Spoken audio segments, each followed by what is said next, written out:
Berbeda ketika Argentina semua bermain untuk Messi. Untuk Messi. Dari Copa America kemarin yang Juara Piala Dunia, itu mereka bermain untuk Messi dan diciptakan situasi itu dari Messi. Dan ya Messi adalah salah satu anak ajaib di dunia ini yang mungkin kita nunggu berapa tahun lagi akan lahir. Nah di Portugal, Ronaldo adalah hasil ciptaan latihan yang mengalahkan bakat. Kalau Messi kan bakat adalah sesuatu yang melahirkan dia sampai sekarang ini. Kalau Ronaldo itu latihan dan semangat yang mengalahkan bakat. Dan kemudian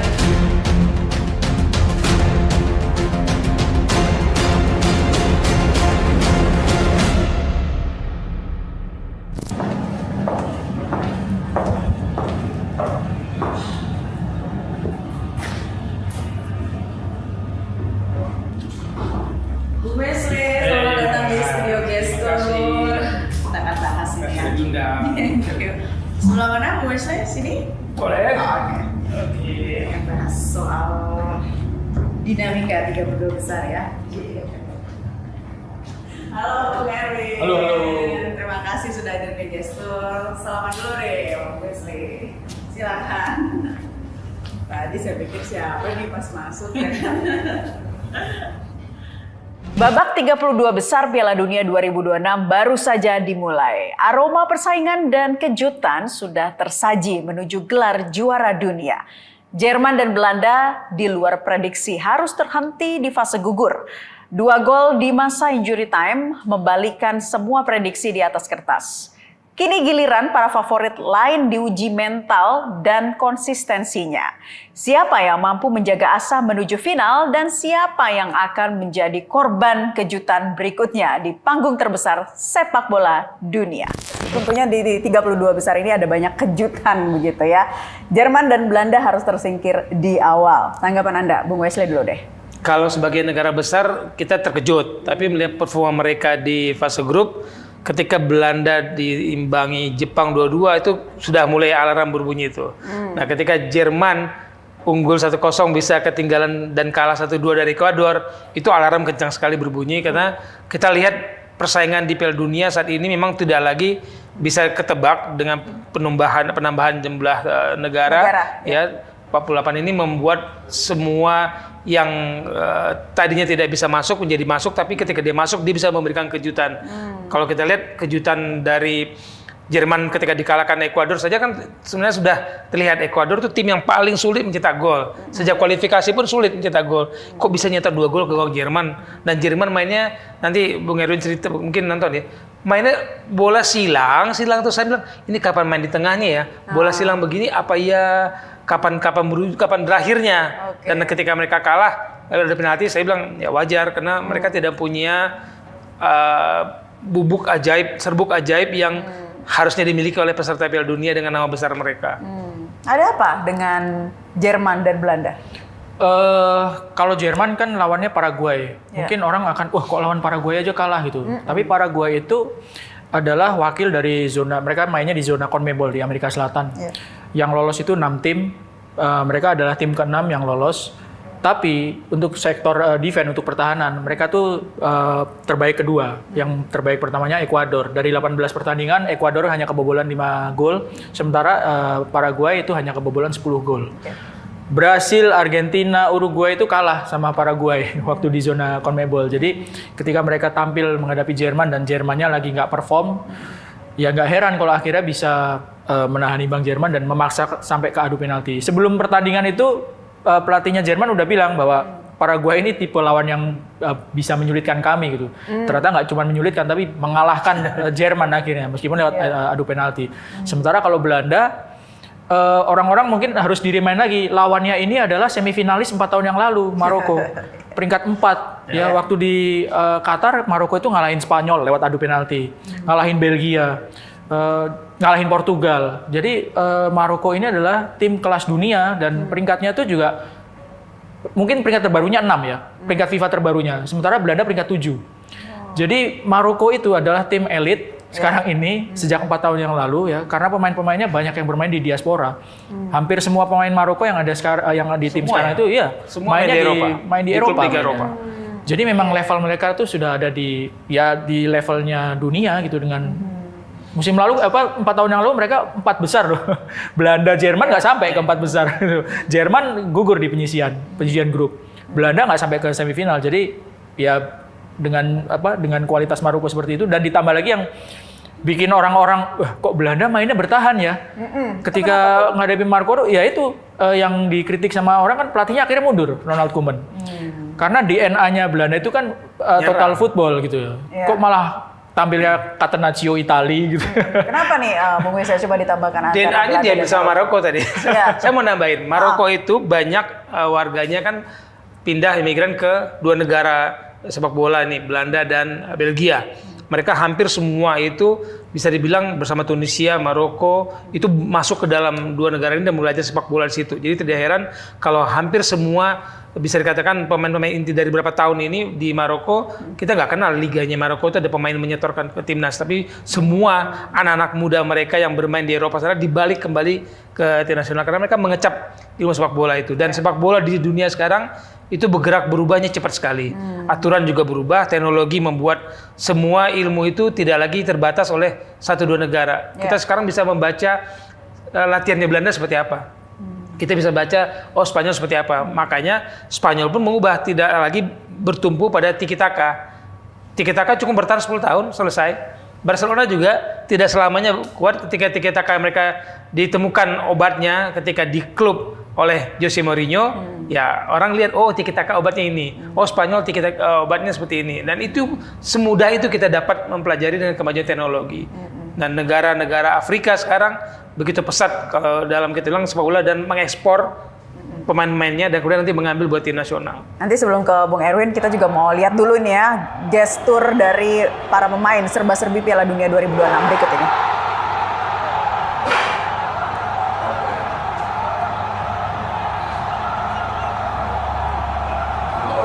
Maroko nih ya? Maroko ya.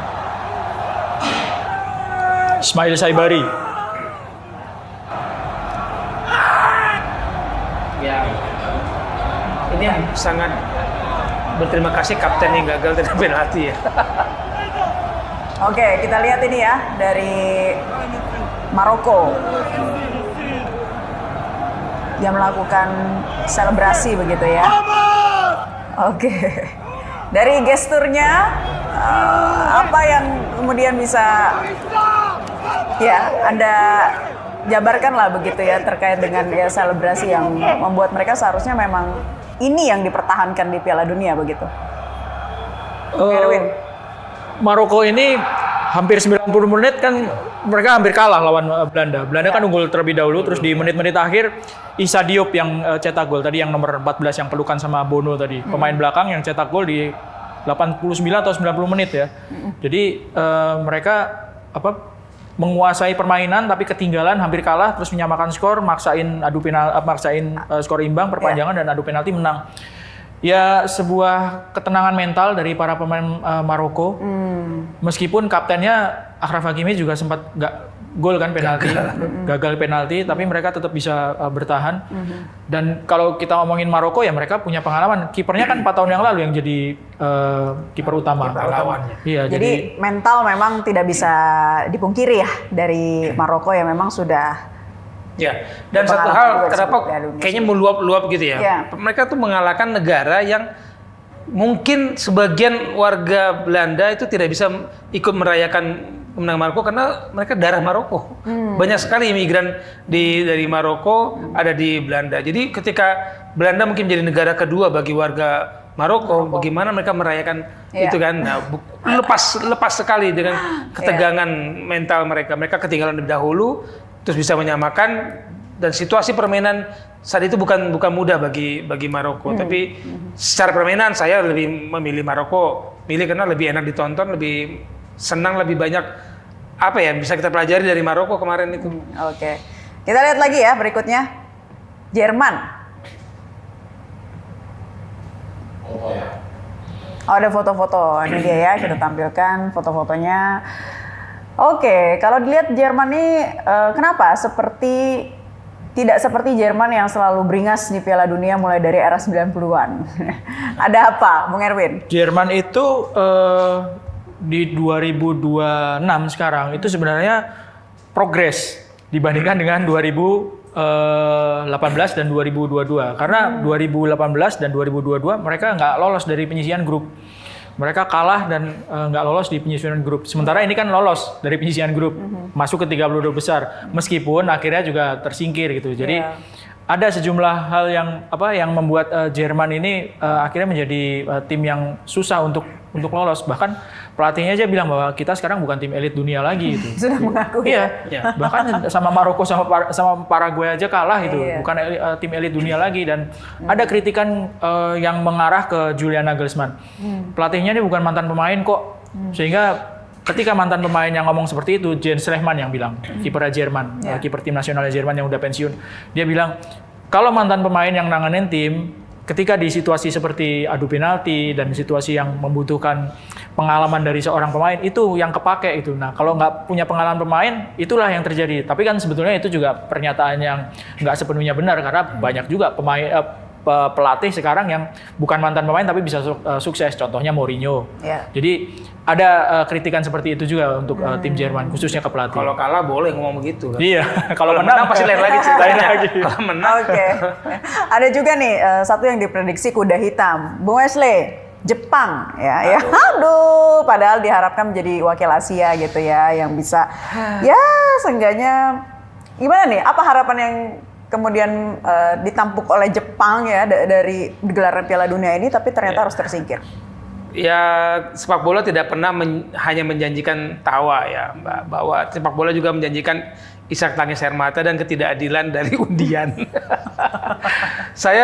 Kalau seandainya Jepang tidak ketemu Brazil, kok saya dari awal tuh melihat Jepang adalah wakil Asia terbaik dan stabil kan. Sejak berapa tahun, 4-6, mereka selalu masuk 16 besar, lolos dari fase grup lah. Kalau sekarang kan 32 besar, kalau kemarin kan sebelumnya fase grup langsung ke 16 besar. Jepang kan stabil, itu mereka bermain situ. Meskipun Korea yang terbaik di Asia sampai semifinal di tahun 2002, Jepang adalah yang stabil. Dan kalau lihat permainan kemarin, Jepang tidak kalah. Jujur saya mengatakan, saya sedih. Bukan saya tidak mengakui kemenangan Brazil, tapi saya sedih bahwa tim yang bagus ini, tim yang punya daya juang yang sangat memikat untuk ditonton, harus tersingkir oleh tim yang lebih baik tentu saja. Jadi apesnya mungkin ketemu Brazil atau? Salahkan undiannya ini.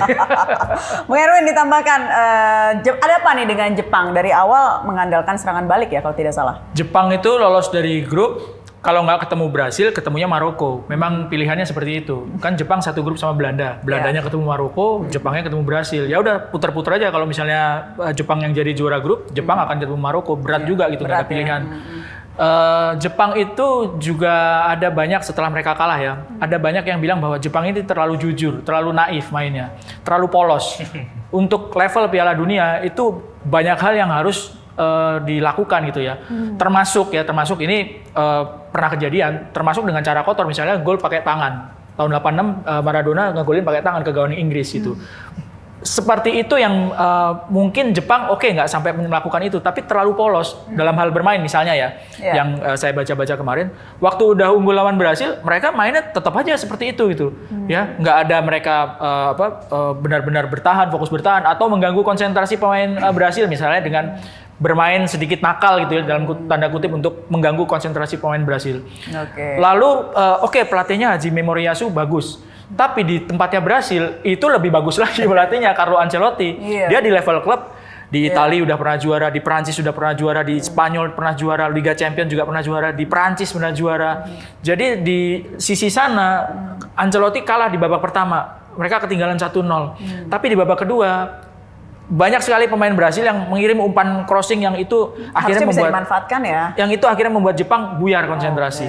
Ya, dan di menit-menit akhir kan golnya Gabriel Martinelli. Tapi fokusnya adalah, intinya adalah Jepang ini kalau misalnya bisa bermain dengan nggak terlalu naif, mungkin akan bisa jauh gitu ke Piala Dunia, bisa lolos jauh gitu. Ya, kita lihat ini ya video gesturnya para pemain Jepang yang kalah dan meminta maaf kepada para supporter ya. Ada kekecewaan yang mendalam, banyak yang berharap dari wakil Asia ini kepada Jepang begitu ya, tapi Iya, ternyata harus dari 9 wakil tersingkir. Asia itu Iya. Jepang sama Australia. Australia kan bukan Asia asli lah ya. Iya. Yang lolos ke Numpang. 32 besar. Asia numpang ya. Iya, Asia. Supaya Gimana, lolos, Bung Wesley? supaya lolos ke Piala Dunia. Kalau Jepang kita lihat Iya. mereka selalu punya cerita. Stadion yang bersihin yang dibersihkan oleh Supporternya. penonton supporternya itu kan jadi cerita bahwa bagaimana mereka mencintai sesuatu hal yang bersih dan positif. Iya. Nah tadi Erwin katakan Jepang jangan berharap main negatif football, nggak akan mau. Ketika mereka bermain bersih nggak akan main kotor, nggak mau. Itu Jepang. Nah sementara bagi banyak orang kalau Piala Dunia gini kotor-kotor dikit nggak apa-apa, yang penting bisa ngalahin lawan. Tapi jangan harap Jepang main negatif football. Nyerang dia akan nyerang terus. Kalau Brasil sejauh ini menjadi favorit juara? Ya Brazil kalau difavoritkan juara pasti gagal. Jadi Kok gitu? 2002 mereka Berhasil tidak ada yang keluar. memfavoritkan juara.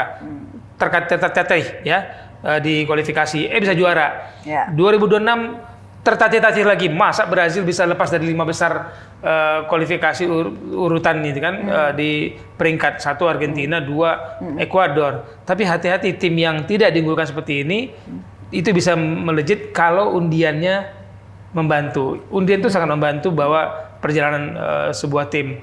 Tadi disebut Ancelotti. Ancelotti kalau kita bicara tadi soal kepemimpinan lagi di Jerman dibandingkan ya, misalkan kepemimpinan tadi Ancelotti ngangkat trofi Liga Champions sebagai pemain, sebagai pelatih dan sangat dihormati oleh pemain. Bukan tanpa sebab CBF itu Federasi Sepak Bola Brazil membawa Ancelotti masuk sebagai pelatih Brazil bukan tanpa sebab. Jadi kekuatan mereka adalah menguasai bintang-bintang Brazil yang menurut saya kadang-kadang susah diatur. Nah harus punya pelatih yang otoriter dan dominan. Jadi Brazil gimana? Mendingan jangan diharapkan dulu ya. Takut nggak lolos gitu atau gimana? Brasil itu terakhir juara kan 2002. Ya. Waktu di Korea Jepang. Kalau dibandingkan dengan tim yang sekarang, pemain-pemainnya jauh masih bagusan yang 2002. Tapi ya itu tadi bahwa Brasil kalau di turnamen Piala Dunia selalu menjadi tim yang difavoritkan gitu ya. Karena mereka ya paling banyak juara dunia 5 kali. Dan materi pemainnya menurut saya nggak ada pemain yang benar-benar bintang wah gitu ya. Tapi ini justru mungkin menjadi keunggulan bagi Brasil ya. Rata, oke lah ada Vinicius di situ, ada Cunha di situ, ada Marquinhos yang juara bersama PSG di Liga Champions. Tapi saya pikir nggak ada yang benar-benar seperti kualitasnya seperti Rivaldo atau Ronaldo 9 ya, bukan Ronaldo 7. Ronaldo 9-nya Brasil gitu. Nah, sekarang ini yang menjadi salah satu kunci adalah ya pelatihnya dengan segudang pengalamannya. Brasil itu nggak pernah dilatih sama pelatih asing sebelum Ancelotti datang itu, udah puluhan tahun gitu. Akan menjadi sebuah hal yang memalukan kalau negara dengan tradisi sepak bola seperti Brasil dilatih sama orang Italia gitu. Tapi ini kejadian dan ya itu tadi bahwa Ancelotti datang dengan pengalamannya, dengan ketenangannya. Dia ditemenin sama anaknya namanya Davide Ancelotti. Itu yang jadi semangat besar. yang jadi juga, tim analisnya dia tuh. Ya, jadi yang menganalisa permainan tim Brasil dan lawannya itu anaknya. Dia sampein ke bapaknya, Davide Ancelotti namanya. Oke. Yang juga melaju ke 16 besar ada tuan rumah Kanada ya. Apakah Kanada cukup menjanjikan sejauh ini, Bung Wesley? Diuntungkan pertama oleh undian di grup, lalu kemudian mereka menghadapi Afrika Selatan yang di grup pun agak kesulitan mendapatkan tempat untuk menyerang. Kalau kita lihat bagaimana menghadapi Meksiko, menghadapi Korea Selatan, itu agak sulit ya. Afrika Selatan bukan lagi Afrika Selatan yang dulu di era kita menonton di tahun 90-an ada Lucas Radebe, Benny McCarthy, Mark Fish. Nah sekarang eranya belum ketemu lagi. Jadi satu negara itu kadang-kadang menunggu berapa tahun untuk menemu lagi generasi-generasi yang bisa berbicara banyak. Jadi kalau bakat memang melahirkan 1-2 pemain, kalau sistem kan menciptakan generasi. Nah generasi itu yang belum berhasil diciptakan oleh Afrika Selatan. Oke, ada Norwegia juga yang menang tipis 2-1 atas Pantai Gading. Apakah bisa disebut tim kuda hitam Norway sejauh ini? Bung Wesley. No, banyak negara yang kita ulas ya di babak ini ya. Oke, silakan. Saya pikir kuda hitam itu masih milik negara-negara Afrika kalau bagi saya. Mereka banyak sekali mengganggu. Kalau ingat dulu Senegal, Ghana, Kamerun, kalau kita mundur ya tahun 90 Kamerun, itu mereka kuda-kuda hitam yang benar-benar mengganggu performa tim Eropa. Kalau Norwegia sebenarnya punya sejarah bagus juga di perjalanan Piala Eropa, Piala Dunia. Jadi kalau masih sampai 16 besar nanti ya masih oke lah sampai 16 besar mereka. Masih oke ya. Kalau Karena lawannya Brazil. Tapi nah itu Norway lawannya Brazil. Prediksi Anda Bung Erwin? Norway adalah Haaland. Kalau Haalandnya oke, Norway-nya oke. Dan ini yang harus benar-benar diwaspadai sama Brazil. Karena waktu lawan Pantai Gading di 32 besar, hampir sebelum dia mencetak gol, itu kayaknya Haaland benar-benar berhasil dikunci sama para pemain-pemain Pantai Gading. Tapi begitu dia dapat kesempatan, dia bisa mencetak gol dan ini yang harus diwaspadai sama Brazil. Nah ini kita lihat ya, gestur Norway yang menang tipis 2-1 atas Pantai Gading.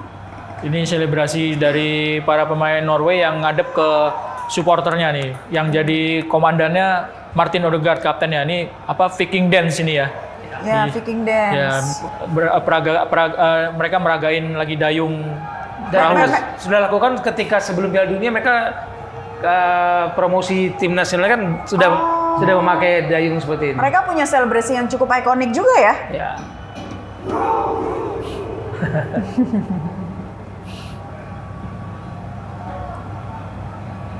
Ini yang menjadi salah satu hal yang mewarnai Piala Dunia Norwegia ya.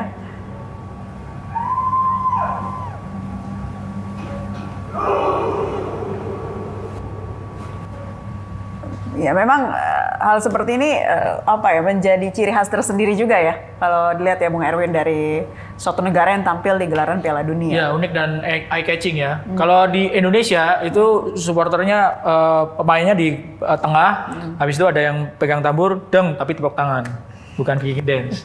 Ada juga tuh kalau timnas main ada juga. Kita belajar banyak dari negara-negara luar ya, termasuk Islandia kita juga belajar bagaimana memberi semangat. Jadi enaknya negara kita ini bisa belajar begitu cepat gitu dari negara-negara luar. Dalam tanda kutip nyontek. Tapi harusnya nyontek yang bagus. Iya, untuk memberi semangat kita bisa komparasi kan. Oh, negara mana yang bagus dicontoh untuk memberikan semangat timnya. Ya kita tinggal contek. Tinggal kita kembangkan dengan uniqueness yang kita punya lah.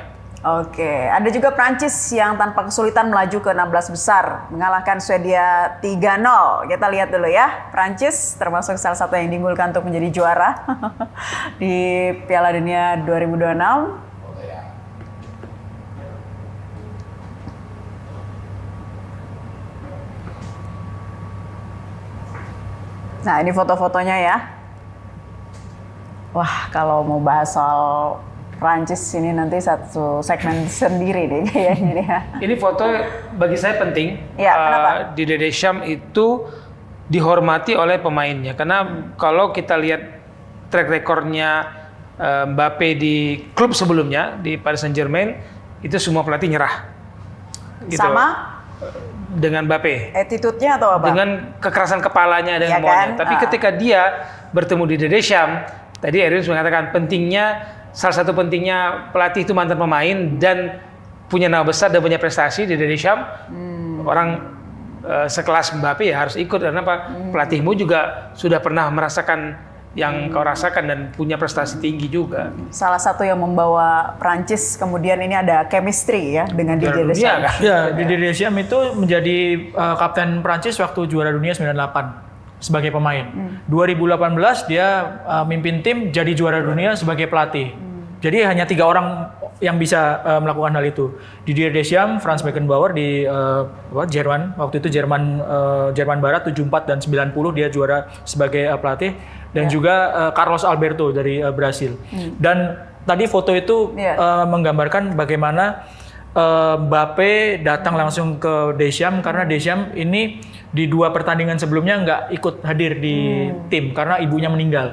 Dia harus balik ke Eropa. Tadi foto itu menggambarkan bahwa ada dukungan dari Mbappe ketika Deschamps sudah balik lagi ke pinggir lapangan dan akhirnya menang itu. Ibunya baru meninggal dan Deschamps harus menghadiri pemakamannya di Eropa. Jadi 2 pertandingan di grup di akhir itu Deschamps nggak ada. Oke, nah itu ya dari sebuah foto juga ada cerita di baliknya yang ternyata bukan hanya sekedar gestur ya, tapi banyak makna yang ada di gelaran Piala Dunia ini. Oke, kita lihat lagi Ada tuan rumah Meksiko yang mengalahkan Ekuador 2-0. Analisa Anda melihat performa Meksiko ya sejauh ini di fase grup, sapu bersih dan laga kemarin menang lagi, baru kebobolan 1 gol. Tanpa kebobolan. Tanpa kebobolan ya? Ini sudah 4 pertandingan tanpa kebobolan. Dan memang pencetak golnya hanya itu saja, cuma 5 orang lah mereka yang mencetak gol. Dan untuk pertama kali mereka mencetak 2 gol di babak pertama. Tapi catatan saya di Meksiko Ekuador adalah kita semua terkaget-kaget Ekuador berani bermain terbuka menyerang di laga penting, laga hidup mati menghadapi tuan rumah yang jelas-jelas akan punya dukungan mental, spiritnya jauh lebih bagus dibandingkan Ekuador. Jadi awalnya saya menduga Ekuador akan bermain bertahan, super defense dan kemudian counter attack seperti mereka menghantam Jerman. Tapi pilihan strategi itu mungkin jadi senjata makan tuan dan Meksiko mendapatkan 2 gol di babak pertama dan kemudian babak kedua mereka bertahan dengan sangat baik. Oke. Tambahkan Bung Erwin soal Meksiko yang kalahkan Ekuador 2-0. Ya, Meksiko di babak grup itu juga nggak menghadapi lawan yang benar-benar kuat ya, bukan satu grup sama Belanda, nggak sama Brasil, nggak sama Jerman. Di grup itu kan sama Afsel, sama Korsel, sama Ceko. Jadi bukan tim yang benar-benar kelas dunia yang langganan juara. Tapi mereka bisa memberikan yang terbaik ketika justru tampil di 32 besar dan saya pikir dukungan publik Meksiko luar biasa sih, sehingga mainnya juga sangat-sangat maksimal nih mereka ini. Oke, nah nanti di segmen berikutnya kita masih akan membahas mengenai prediksi skor dan jalur menuju final. Jangan kemana-mana, tetaplah di Gestur, kami akan kembali sesaat lagi.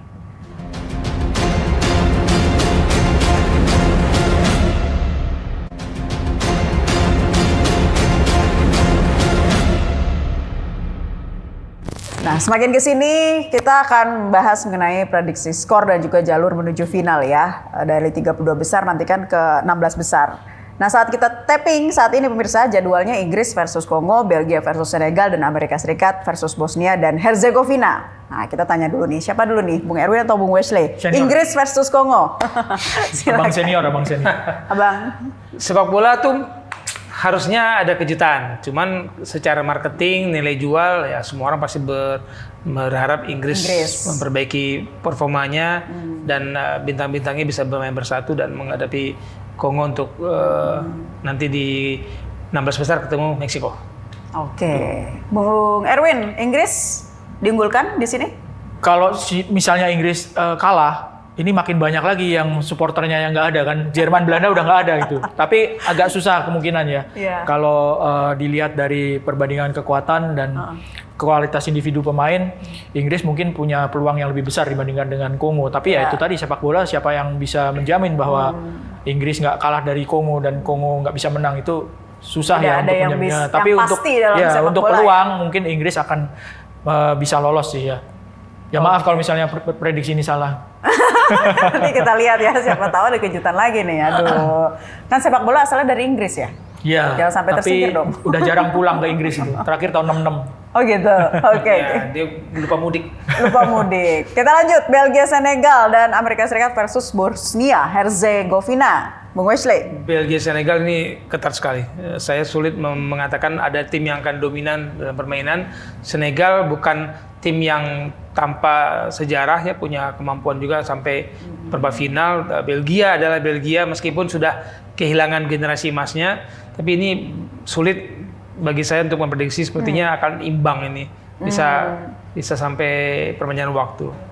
Bung Erwin, kekuatannya sama? Belgia, Senegal. Belgia pernah punya generasi emas, tapi sebagian besar udah pada pensiun, dan ini menjadi salah satu proses regenerasi dari pemain-pemain Belgia atau tim Belgia yang di tim nasional. Dan lawannya Senegal ya bukan tim yang ringan gitu, karena Senegal juga punya pemain-pemain yang bagus yang banyak bermain di Eropa. Imbang sih, sangat mungkin imbang ya, adu penalti mungkin juga bisa terjadi. Oke. Lanjut kita bahas soal tim-tim 32 besar ini. Ada 9 tim Afrika, ya kan? Apakah ini menggambarkan sepak bola Afrika memang berkembang pesat gitu, ditandai juga dengan kemenangan Maroko sejauh ini?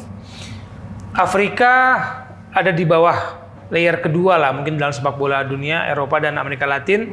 Afrika di situ. Nah, ada CONCACAF setelahnya. Ya, kita bisa bicara Asia Oceania dan Asia bisa bersaing di situ. Kalau dikatakan saat ini prestasi Afrika belum ada yang mencapai final Piala Dunia, kok saya mengatakan akan sebentar lagi, saya nggak tahu apakah tahun ini, apakah 4 tahun lagi, bisa saja tim Afrika akan mencapai final Piala Dunia. Tapi tergantung ini mau ditambah lagi nggak nih jumlah pesertanya gitu, karena kalau ditambah lagi moga-moga Indonesia yang lolos gitu sama. Iyalah. Kan kalau bertambah lagi. Tapi semakin banyak jumlah peserta, semakin beragam lawan yang dihadapi, itu semakin pusing pelatih mencari racikan strategi yang seperti apa, karena masing-masing negara punya gaya bermain yang berbeda. Tidak bisa gaya A dipakai untuk lawan B, lawan C, lawan D, nggak bisa. Itu akan menentukan kembali pelatih mana yang punya ramuan strategi yang bervariasi untuk melawan tim-tim berbeda. Nah, kalau Afrika saat ini saya mengatakan ya dengan penampilan Maroko saya masih yakin Afrika akan bisa memberi kejutan lewat Maroko. Bung Erwin. Afrika itu 10 yang ke putaran final Piala Dunia. Yang lolos ke babak ke-32 besar itu 9. 9. Ya, 9 yang lolos ke fase gugur. Kalau mau dibandingkan Asia itu 9 yang lolos. Karena tadinya 8,5, tapi Irak akhirnya bisa menang di playoff jadi 9. Masuk putaran final. Yang lolos ke 32 besar hanya 2. Jepang sama Australia.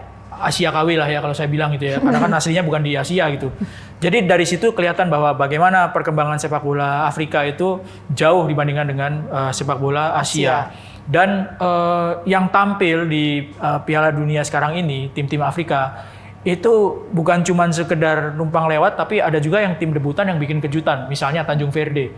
Tanjung Verde itu negara kecil, ya, negara kecil penduduknya nggak banyak ya, dan mereka bisa tahan imbang Spanyol 0-0 di pertandingan pertama. Spanyol datang dengan judul juara Piala Eropa 2024. Pertandingan pertama lawan Tanjung Verde. Tanjung Verde yang debutan bisa tahan imbang 0-0. Pertandingan kedua lawan Uruguay. Ditahan imbang 2-2. Spanyol sama Uruguay itu pernah juara dunia, ditahan sama tim debutan dari Afrika. Itu kan memperlihatkan bahwa Afrika bukan cuman banyak tapi berkualitas gitu. Bahkan debutannya juga cukup menyulitkan. Cuman kan Tanjung Verde ini nanti lawan Argentina. Kalau misalnya Argentinanya ya kan? Kalau misalnya kalah juga wah luar biasa, ini kejutan terbesar mungkin di abad ini gitu. Tapi Tanjung Verde memang cukup menarik perhatian ya. Bung Wesley, itu salah satunya dari kipernya yang mungkin belum dikenal banyak, tetapi tetapi langsung mendapat jutaan followers setelah itu. Sebelum pertandingan lawan Spanyol, follower IG-nya hanya berapa ribu gitu ya. Dan dia nggak punya klub. Setelah lawan Spanyol jadi 16 juta. Lebih banyak dibanding penduduknya Tanjung Verde. Itu followernya Fozina. Pulang dia nggak jadi pemain bola, dia jadi konten kreator influencer ya. Dalam satu pertandingan itu melakukan penyelamatan dalam hitungan 2 digit, itu membuktikan bahwa pertama pertahanannya rapuh, yang kedua kipernya jago. Ini sama kayak Arsenal sama kemarin ya, PSG ya. Bawa duka Arsenal. Oke. Nanti malam ada juga Aljazair melawan Swiss. Dari perjalanan timnas Swiss, kita lihat ya, ada di 3 edisi Piala Dunia terakhir selalu lolos nih ke babak knockout. Prediksi Anda berdua, Swiss ya, silakan. Siapa dulu nih, Bung Erwin deh. Kayaknya imbang sih ya dengan Swiss, dengan lawannya Aljazair. Aljazair juga kan meskipun di pertandingan pertama kalah telak lawan Argentina, tapi mereka bisa membuktikan bisa lolos ke babak knockout. Swiss juga membuktikan mereka bisa lolos terus di babak knockout di 3 edisi terakhir. Itu juga kan memperlihatkan mereka juga tim kuat. Sama-sama diperkuat Aljazair, tim Afrika banyak yang bermain di pemain-pemainnya banyak yang bermain di Eropa. Riyad Mahrez kaptennya ini kan juga pernah main di Leicester di Inggris, di City, jadi juara juga di Inggris itu. Tapi itu tadi bahwa ketika tampil bersama timnasnya, yang menjadi tantangan adalah teman-temannya kan bukan kualitasnya nggak seperti dia semua gitu. Jadi kepemimpinan Riyad Mahrez ini yang mungkin bisa menentukan ketika menghadapi Swiss. Oke, ditambahkan Bung Wesley. Saya sepakat bahwa satu tim itu harus ada sosok ikonik yang membangkitkan, menggerakkan. Yang sekarang orang berharap di Portugal ada di situ kan, di Argentina ada gitu. Nah di Swiss kita lihat itu lebih merata. Kalau di Aljazair, saya sebenarnya kalau berharap Aljazair bermain lebih stabil, bangkit lagi, saya malah melihat Aljazair yang lolos, bukannya Swiss. Wow. Saya melihat ininya, ada potensinya situ. Tapi sekali sosok satu pemain itu, Riyad Mahrez, kalau masih bisa mengangkat timnya dan bermain maksimal, stabil, semoga bahan bakar masih cukup untuk di 32 besar, mereka bisa mencapai 16. Oke, ada lagi nih Spanyol Austria. Bung Erwin, gimana nih Erwin Austria prediksinya? dia. Spanyol ini kan juara Eropa ya, juara Eropa 2024. Terus dia datang ke 2026 ini sebagai, kalau kita ingat di 2010 Spanyol jadi juara dunia, itu sebelumnya 2 tahun yang lalunya itu 2008 mereka juara Eropa. Datang ke 2010 mereka jadi juara dunia. Setelah itu 2012 juara Eropa lagi. Jadi Spanyol seperti napak tilas ya. Sebelum datang ke Piala Dunia mereka juara Piala Eropa, tapi di pertandingan pertama mereka langsung ketemu loh 0-0 lawan Tanjung Verde nih, lawan Cape Verde itu. Tapi setelah itu mereka on progress sih ya. Salah satu tim unggulan, salah satu tim favorit karena statusnya sebagai juara Piala Eropa, dan pelatihnya Luis de la Fuente ini dia nggak punya pengalaman yang mentereng di klub, tapi pelatih ini sudah pegang Spanyol dari tim junior, dari U20, U23, sekarang di tim senior. Banyak pemain dari U20, U23-nya sekarang yang ada di tim senior. Cuman satu kekurangannya Spanyol yang mungkin masih kelihatan. Sama kayak Belanda, nggak punya striker yang mengerikan sekarang. Kalau Belanda kan zamannya Nistelrooy, Kluivert. Spanyol nggak ada lagi tuh David Villa, Fernando Torres, Fernando Morientes, Raul Gonzalez. Jadi ini yang harus dihadapi oleh Spanyol, bagaimana mencari solusi ketika nggak punya striker yang kelas dunia yang mematikan gitu. Oke, itu satu. Terus yang kedua, bisa dibilang nggak sih mainnya telat panas di Spanyol ini, Bung Wesley? Iya. Tidak lagi menjadi favorit juara, atau masihkah Spanyol menjadi favorit juara? Kalau dianalisis di Opta secara statistik, Perancis, Spanyol itu 2 teratas yang digunakan juara. Itu sebelum memulai kejuaraan ya. Ketika memulai kita lihat, waduh, Spanyol nih telat panas. Anak muda ini kok belum nemu cepat, karena dalam turnamen salah melangkah di awal itu berat di partai kedua ketiganya. Untung mereka bisa memperbaiki diri. Tapi kalau dianggap mereka kehabisan bensin, saya pikir belum. Hanya terlambat panas, iya. Ini pelan-pelan semoga kita menemukan kembali Spanyol yang situasi yang berbeda lah kalau dibandingkan 2008, 2010, 2012. Tadi kan saya katakan era Tiki Taka itu cuma 10-12 tahun. Setelah itu selesai, sepak bola berubah lagi. Nah, bagaimana klub-klub itu menciptakan pemain untuk mendukung filosofi bermain sebuah tim nasional, itu ikut mempengaruhi gaya bermain tim nasional di sebuah kejuaraan. Dan kalau kita lihat Spanyol, ya mereka pernah 2012 tanpa striker juga kan, pakai false nine ketika itu dengan gaya bermain yang bisa dimaksimalkan ketika lawan belum bisa membaca Spanyol seperti apa. Cesc Fabregas bisa bermain di hampir posisi yang bisa katakan bukan mutlak punya dia, bisa main di false nine juga. Itu yang menurut saya di catatan di Spanyol adalah mereka belum menemukan lagi gaya bermain yang menjadi tanda kutip kunci maut untuk menaklukkan lawan. Spanyol bukan lagi yang menaklukkan seperti kita bicara 2008, 10, 2012. Tapi kansnya gimana Bung Erwin? Ini masih bahas Spanyol ya? Besar peluangnya tentu kalau Spanyol bisa maju ke 16 besar ya. Bukan hanya 16 besar ya? Ya dia harus lewatin Gimana ada Perancis, ya masih ada tim-tim besar kan. Perancis, Brasil, Spanyol itu di grupnya Perancis ya. Portugal, Kroasia ada di grup sebelah atas ya. Jadi Spanyol ketemu Kroasia. Iya, ketemu yang menang Portugal Kroasia. Portugal ketemu Kroasia. Nah, gimana nih analisanya nih? Portugal Kroasia. Silakan Wesley. Kalau Portugal masih bermain seperti kemarin ya, sepertinya ragu-ragu. Ada Ronaldo, nggak ada Ronaldo, ada Ronaldo, nggak ada Ronaldo. Itu berbeda ketika Argentina semua bermain untuk Messi. Untuk Messi. Dari Copa America kemarin yang juara Piala Dunia, itu mereka bermain untuk Messi dan diciptakan situasi itu dari Messi. Dan ya Messi adalah salah satu anak ajaib di dunia ini yang mungkin kita nunggu berapa tahun lagi akan lahir. Nah di Portugal, Ronaldo adalah hasil ciptaan latihan yang mengalahkan bakat. Kalau Messi kan bakat adalah sesuatu yang melahirkan dia sampai sekarang ini. Kalau Ronaldo itu latihan dan semangat yang mengalahkan bakat. Dan kemudian posisi dia sebagai pemain sudah mencapai kepala 4. Tidak bisa lagi bermain seperti dulu yang bola semua harus dikejar dan dia lari. Harusnya Portugal bermain dengan memanfaatkan Ronaldo sebagai 1 dari 11 bukan 10 untuk 1. Bukan 10 pemain Portugal untuk mendukung Portugal. Makanya saya bilang kalau kali ini saya agak ragu dengan Portugal lawan Kroasia. agak ragu. Kalau tidak berubah kebermainan, Kroasia akan bermain jauh lebih solid sebagai tim. Oke. Bung Erwin, Portugal ini termasuk salah satu tim yang diunggulkan untuk bisa lolos sampai ke final nanti. Ya. Gimana? Ini Portugal lawan Kroasia, Iya. Portugal aja nih sudah? Portugal lawan Kroasia dulu deh. Portugal lawan Kroasia tuh berarti kan Cristiano Ronaldo lawan Luka Modric. Sama-sama pemain yang sudah senior, sama-sama last dance-nya. Iya. Ketemunya di fase gugur, tapi kalau dari kualitas individu secara per individu, Portugal mungkin punya sedikit keunggulan ya. Ya di situ ada Bruno Fernandes, ya ada Cristiano juga, Bruno Fernandes, ada Vitinha, ada Nuno Mendes, pemain-pemain yang di klubnya membawa klub menjadi juara kan di PSG kemarin kan. Di MU juga ada Bruno Fernandes kemarin. Jadi Portugal secara individu oke, tapi secara tim sangat mungkin Kroasia yang lebih unggul ya. Karena? Ya pemain-pemain dari Kroasia kan nggak ada yang benar-benar bintang seperti Ronaldo gitu ya. Dan ketergantungan Portugal ke Ronaldo ini yang nggak ada di Kroasia. Jadi bisa bermain lebih merata. Portugal mungkin kalau misalnya bisa menyesuaikan teman-temannya untuk main sama Ronaldo bagaimana bola yang cocok untuk Ronaldo itu bisa menjadi sesuatu yang dahsyat sih kalau menurut saya ya. Jadi Kroasia tim lebih solid. Kalau secara tim saya menilai seperti itu ya Kroasia. Oke.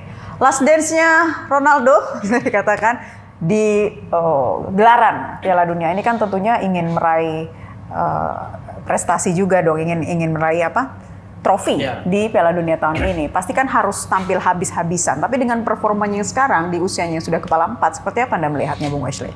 Kita beruntung di era ada 2 magnet sepak bola. Ini kita bisa nonton menyaksikan pertarungan mereka tidak hanya di lapangan tapi juga secara image, secara brand antara Messi dan Ronaldo. Secara manajemen saya bilang Ronaldo akan unggul jauh secara manajemen tim, secara personal pribadinya dia dalam menjual image-nya dia. Bagaimanapun juga persaingan itu membuat Ronaldo ingin menyamai prestasi Messi. Yeah. Dua-duanya pernah juara di zona mereka. Messi sudah juara di CONMEBOL, Amerika Latin, Ronaldo sudah di Eropa. Messi naik kelas. Dia juara di Piala Dunia. Bukankah Ronaldo juga mau supaya persaingan itu semakin menarik lah. Last dance mereka ini membuat kita melihat penampilan 2 ikon sepak bola. Kita belum tentu ketemu lagi nih. Nah itu. Nyari Mbappe siapa nih lawannya nih untuk 2 ikon berikutnya setelah kedua ini pensiun. Itu mau jadi pertanyaan saya berikutnya, tapi disimpan dulu silakan. Lanjut. Ya, ini yang menurut saya akan membuat pemain Portugal itu tadi saya katakan mereka bermain 11 pemain dalam satu tim atau 10 pemain untuk satu pemain karena situasinya berbeda. Argentina 10 untuk 1 iya kelihatan jelas dan itu bisa menghidupkan tim dengan Messi sudah membuktikan itu. Sempat pensiun main lagi gampang banget cetak gol kayaknya kemarin di Piala Dunia gitu. Nah, Ronaldo tidak mendapatkan privilege seperti itu bahwa dia seperti menanggung beban semua pemain Portugal dan hati-hati belum tentu semua pemain Portugal itu menganggap tim ini bermain untuk Ronaldo. Nah, itu mungkin ada dua frekuensi berbeda nih di Portugal, tidak sama dengan di Argentina. Argentina satu frekuensi semua untuk Messi. Bung Erwin ditambahkan untuk Portugal secara keseluruhan. Kalau performa Portugal, Ronaldo bersama Portugal di pertandingan pertama kan nggak bisa menang, ya kan? Nah, dia nggak cetak gol lawan Kongo.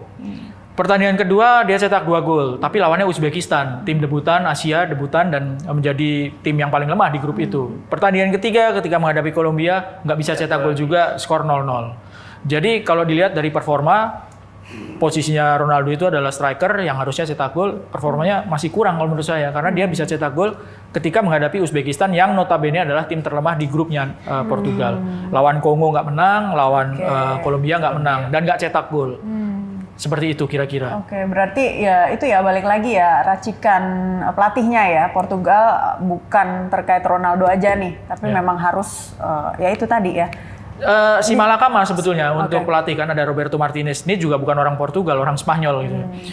Kalau misalnya tetap mau mainkan Ronaldo, misalnya nggak perform, ditarik keluar juga dia bisa menerima hujatan, bisa menerima kritikan. Kalau nggak mainin Ronaldo, terus nggak bisa perform timnya, itu kan juga dia akan menerima hujatan dan kritikan juga pasti kan.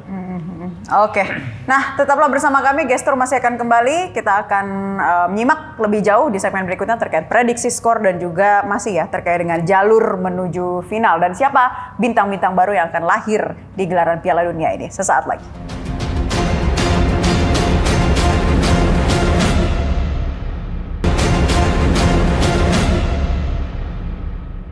Masih dengan 32 besar Piala Dunia, 3 laga terakhir ada Argentina versus Tanjung Verde, Australia Mesir, dan Kolombia versus Ghana. Nah, kita mulai dulu ya dari Argentina versus Tanjung Verde. Seperti apa nih? Mungkin Bung Erwin dulu, di mana tadi sebelumnya kita sempat bahas bahwa Tanjung Verde ini cukup membuat banyak kejutan ya di gelaran Piala Dunia nih. Ya, Tanjung Verde di pertandingan pertama tahan imbang Spanyol 0-0, pertandingan kedua lawan Uruguay mereka bisa cetak gol, skor 2-2, lawan Arab Saudi mereka juga tidak kalah dan akhirnya bisa lolos ke fase knockout. Tapi Argentina kayaknya sampai di sini langkah dari Tanjung Verde gitu ya. Karena Argentina 3 kali main, 3 kali sempurna dan di pertandingan terakhir itu udah coba nggak pakai Messi jadi starter, tetap menang juga. Messi jadi pemain pengganti, ngegolin juga dia. Jadi memang bagaimanapun ya harus diakui bahwa Argentina lebih punya peluang yang lebih besar ya dibandingkan Tanjung Verde. Kalau misalnya Tanjung Verde bisa menyulitkan atau bisa membuat kejutan ya itu tadi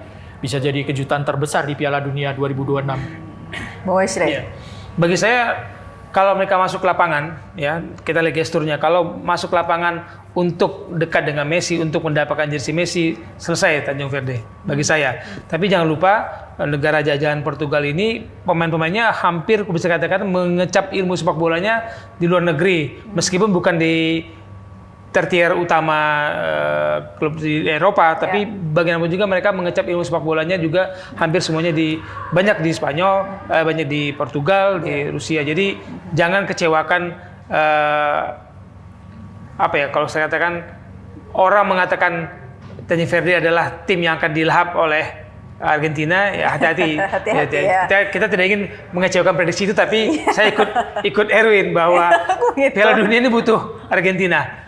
Karena Messi adalah Messi. Tapi ini last dance-nya manis bagi Messi tentunya kalau Anda melihat performanya di Argentina sejauh ini.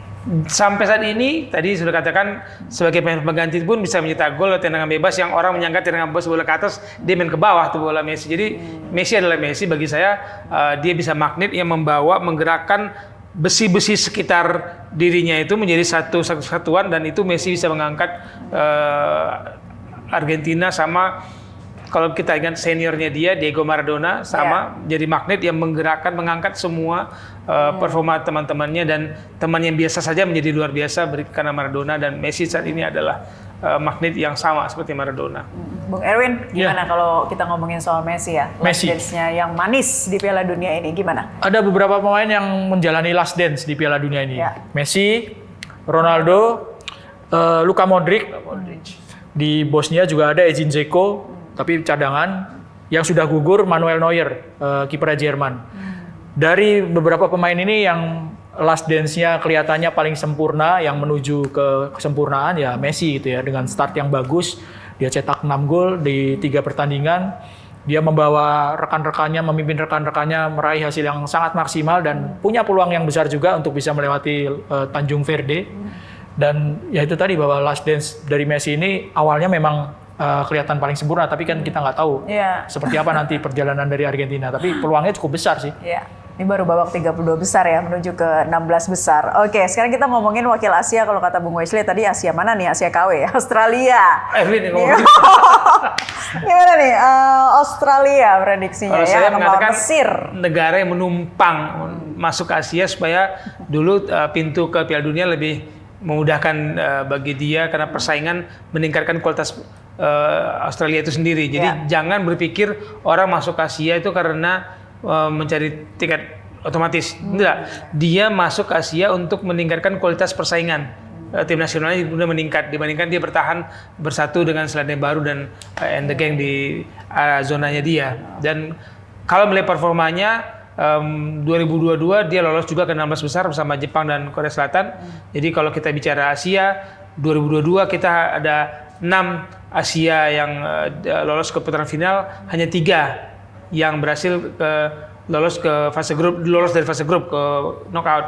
Di Piala Dunia 2006 datang 9, cuma 2. Dan 2-nya tanpa mengurangi kekecewaan tadi saya katakan Jepang, ya tinggal kini adalah Australia menjadi harapan kalau kata Win Asia KW ya.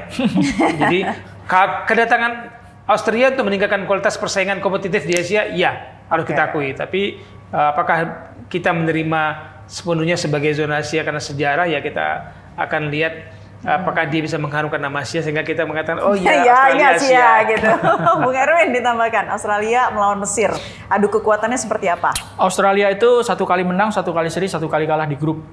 Jadi runner up grup setelah Amerika. Amerika sebagai tuan rumah cukup meyakinkan, tapi Australia di peringkat 2 juga cukup oke penampilannya, terutama ketika menghadapi Turki. Waktu lawan Turki itu mereka banyak diserang, tapi dengan permainan yang sangat efektif mereka akhirnya bisa menang 2-0. Di pertandingan terakhir mereka bisa bermain imbang lawan Paraguay. Ya, kalau menghadapi Mesir, saya pikir akan menghadapi lawan yang berat karena Mesir kan punya Mo Salah, ada Omar Marmoush, ada pemain-pemain yang di pertandingan babak penyisihan membawa Mesir ini bisa lolos ke babak 32 besar. Agak berat sih lawan Mesir nih kalau menurut saya. Berat ya. Nanti berarti akan menjadi pertandingan yang seru nantinya ya. Laga terakhir 32 besar, Kolombia versus Ghana. Wah, seperti apa nih? Gimana Bung Wesley? Kolombia. Salah satu negara Afrika yang berprestasi di Piala Dunia kan Ghana. Ya. Mencapai perempat final bersama Senegal, Kamerun, dan yang paling baik adalah Maroko. Bagi saya memang ini adalah salah satu, tadi kita sebut Afrika, ini generasi yang bisa mengatakan Ghana adalah salah satu wakil terbaik untuk Afrika. Saya masih melihat Ghana sih. Masih Ghana. Kalau Bung Erwin, sependapatkah dengan Bung Wesley? Kalau saya Kolombia.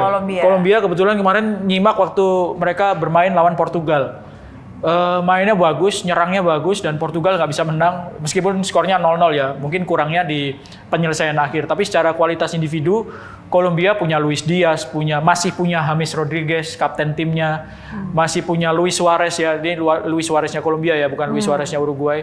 Dan pemain-pemaima yang memang cukup mumpuni kalau menurut saya ya. Mereka itu ada di peringkat 3 di CONMEBOL. Argentina, Ekuador, Kolombia. Sama seperti Paraguay, Argentina sama Brasil itu juga kalah lawan Kolombia di CONMEBOL. Jadi tim yang kuat dan pernah mengalahkan Argentina. Oke. Nah, kita mau lihat bagan 32 besar Piala Dunia ya. Ini dia ya. Kita sama-sama lihat knockout round Piala Dunia 2026 dari bagan yang ada. Timnas mana yang bisa dibilang jalannya mulus ke semifinal dan yang jalannya terjal. Nah, mungkin coba dilihat-lihat dulu nih para narasumber. Sudah kebayang, Mas Erwin? Ya, yang mulus Argentina di kanan bawah. Ya, kalau bisa lewat Tanjung Verde, dia akan mungkin Australia atau Mesir. Ketemunya di perempat final mungkin yang berat Kolombia ya.